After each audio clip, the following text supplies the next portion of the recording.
Hi, it's me again, kia ora, Emma, and I have two Airbnb cottages which I make available for both long-term and short-term people who come into Wellington. Often they're coming to Wellington to enjoy what we have to offer. They're coming to support their families for different reasons, for medical reasons, or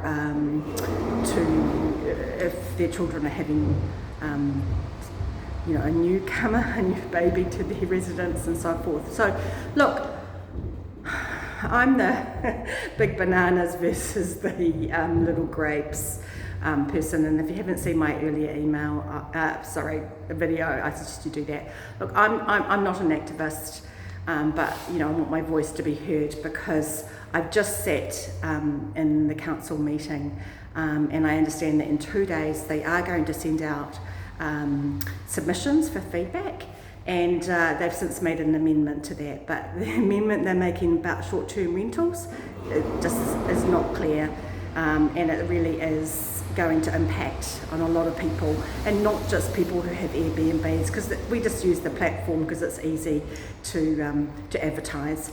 But there'll be book a batch, it will be booking.com, and it'll also be places only 25 metres away from the council meters on the meeting rooms on the terrace to the other providers such as the villa terraced apartments who are currently paying residential rates when you look at the information available on the Wellington City Council rating page.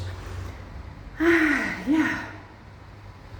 I just see this is going to be a witch hunt. If they go ahead with this proposal, it's going to be curtain twitching, neighbours telling on neighbours, oi, you've got someone staying in, it's part of your house or your granny flat or, even next door, and they've been there more than 60 days and let's check your bank account.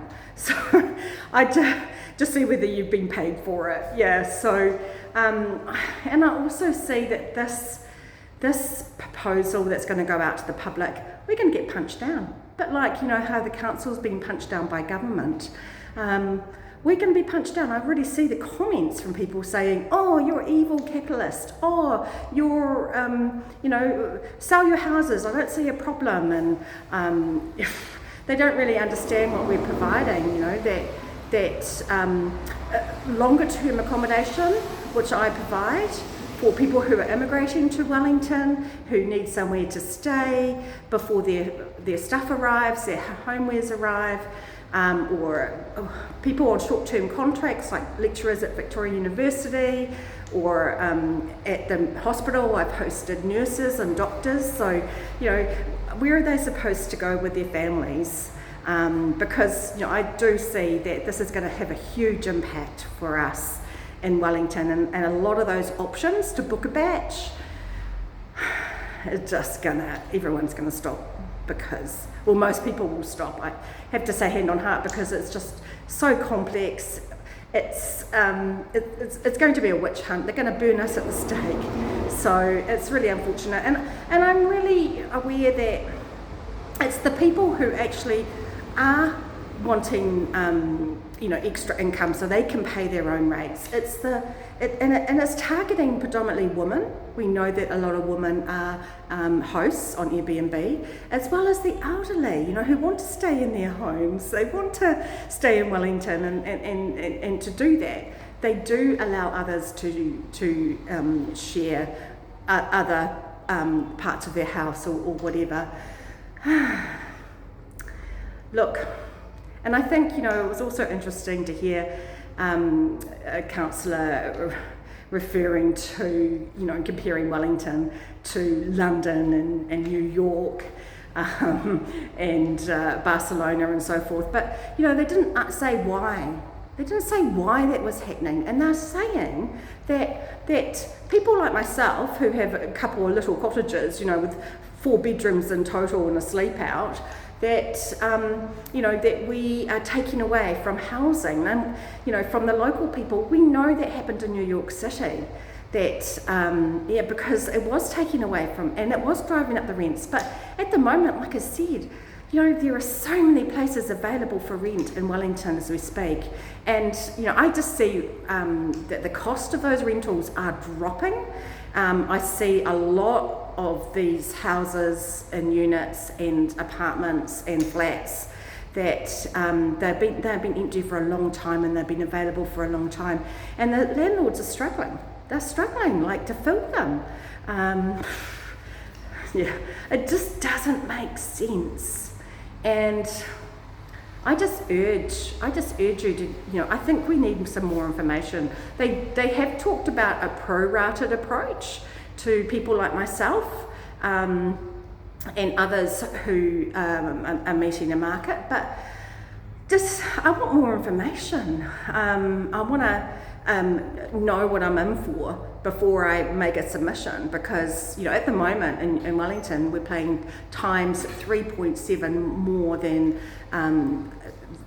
commercially. Whereas my rates is going to increase from 11,000 over 2 properties to almost 40,000. It would mean that I wouldn't be able to offer that opportunity for people who don't want to cram their families into a couple of motel rooms. They want to be able to cook. They're slow travelling, or it may be I've got 3 girls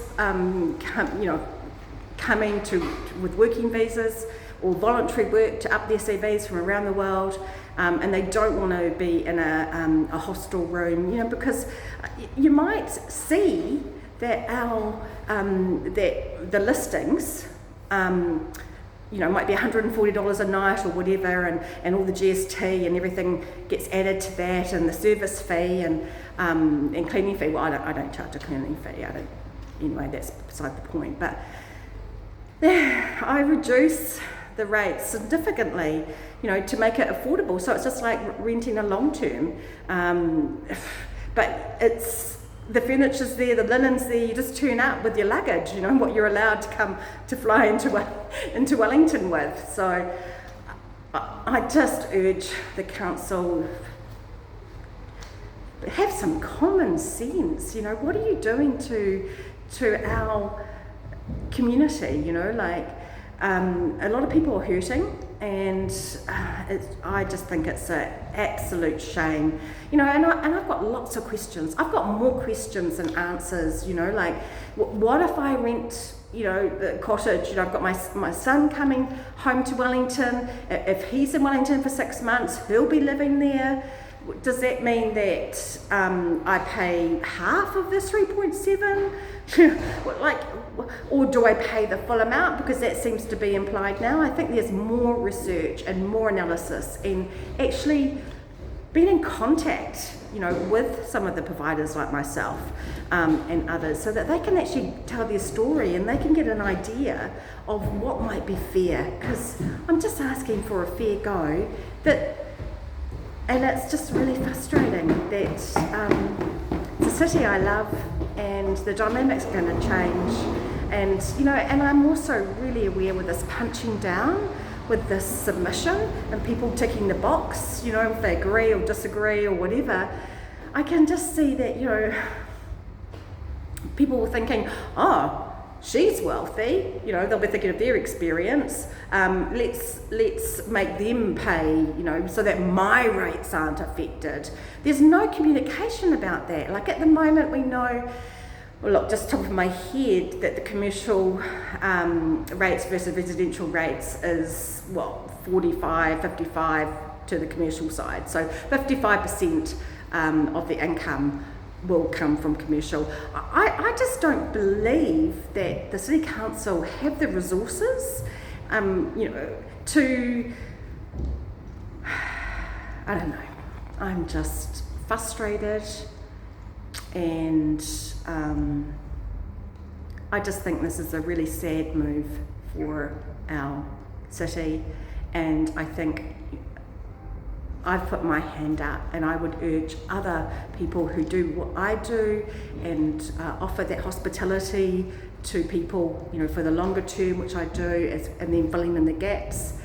I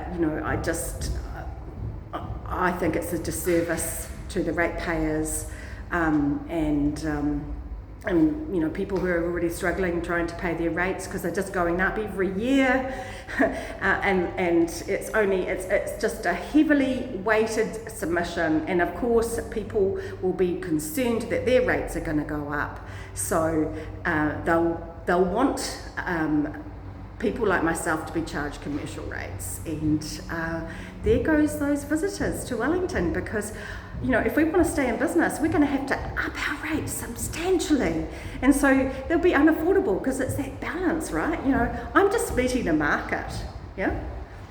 People who want to mix their accommodation with hotels, or be closer to family and live in the suburbia. You know, I've just seen too many cafes closing, too many restaurants, too many dairies, bars. You know, like, these people, you know, coming in, they're travelling, they've got the cash, and it's only supporting our city and our suburbs. So, look, it's a sad day for Wellington, and I just urge you to be, you know, sensible with this document that's going to go out for public consultation, and there's just little analysis that's been done to articulate and to confirm to the council that they will actually get the money that they're asking for. They're just going to kill the opportunity for people to stay longer in an affordable way, rather than